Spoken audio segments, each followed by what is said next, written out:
back to Thomson Reuters Talks Financial Crime.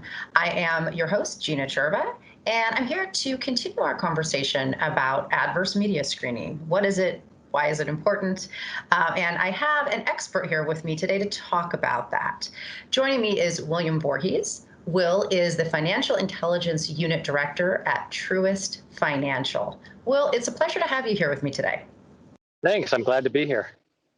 And I love your background as well. Thank you. Very tropical. So, we'll just start with adverse media screening. It seems to be something that banks perhaps should be doing daily in some circumstances. Is that true in your work at the bank at Truist? Like, is it something that you'd want to do on a daily basis? Well, I think you're right. I think it's important to do. That information is there. And so I think it's incumbent upon the bank to make sure that you have access to it and that you're looking at it. So daily, probably not for your whole, for your whole client base and the beneficial owners and CPs and all of that. But maybe for your higher risk areas, certain segments of your bank population, you might need that. How frequently do you want to look at information? And in some of those high risk areas, is as soon as you have access to it. So that could be daily for sure. And let's also just talk about the why it's important. I've spoken with others on this show about this concept of why adverse media screening is important, but I'd love to get your take on it, particularly, working at a bank actively right now. Sure. I know regulators seem to expect banks to know bad or negative or adverse news on their customers in some cases. So tell me why you think it's important. Well, you never want to be caught off guard by an examiner or a regulator saying to you, hey, by the way, what have you done about this, X, Y, and Z, whatever it is about a particular customer, and then you don't know anything about it, right? So yeah, I think the expectation is that, as part of Know Your Customer, there's a way to know more about your customer. Regulators are very aware of adverse media. They're very aware of adverse media companies and their capabilities and what other banks are doing. So you want to be on par, if not ahead, of the other banks that are also screening adverse media. It's just become table stakes for financial intelligence units in knowing your customer. And what are some best practices that you employ within the financial institution when you're looking at how to view adverse media? I mean, there's so much that could come up if you're screening someone, whether it's criminal activity or otherwise. So what would you say are best practices?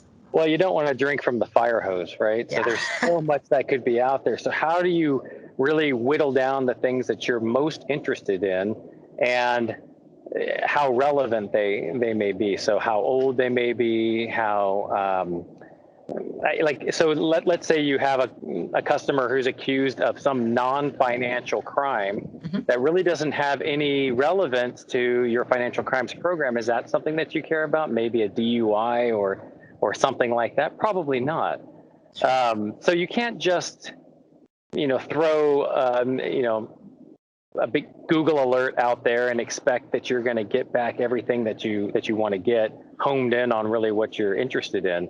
So really setting the criteria for what you're interested in, how far back you're interested in seeing it, and then what are you going to do with it when you get it? Because it's not just the matter of now you've got it, you now have to do something with it as well, right? So from a best practices perspective, really try to figure out what fits your risk profile, what are you most interested in, and then go out like sort of spearfishing just for that versus throwing that giant net out and pulling everything back in. Right, because then you may get a lot of irrelevant information and miss something important within that. That's right. And I think what you're saying too is like it really matters. Like, what is the risk appetite?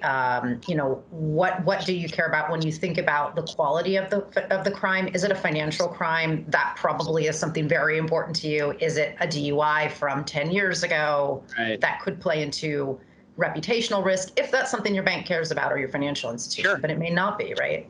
Yeah, and consider the source too. Sure. A lot of times you may get back something from a blog or from some random, I don't know, weird newspaper somewhere that you've never heard of before. And is that really reputable? And are you really going to take action based on something like that that you may not be able to substantiate?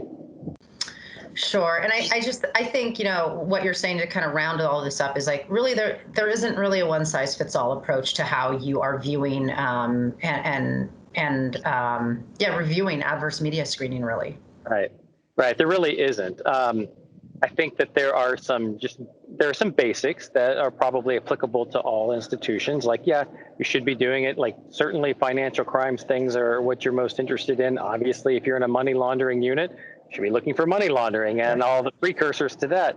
But based on your complexity, are you an international organization? Are you just domestic? Like, there's so many different ways that you can really home in on what's right for your institution and what's the best practice for you versus what might be right for a big institution like mine or like a big Wells Fargo or Citibank, which that's all over the world.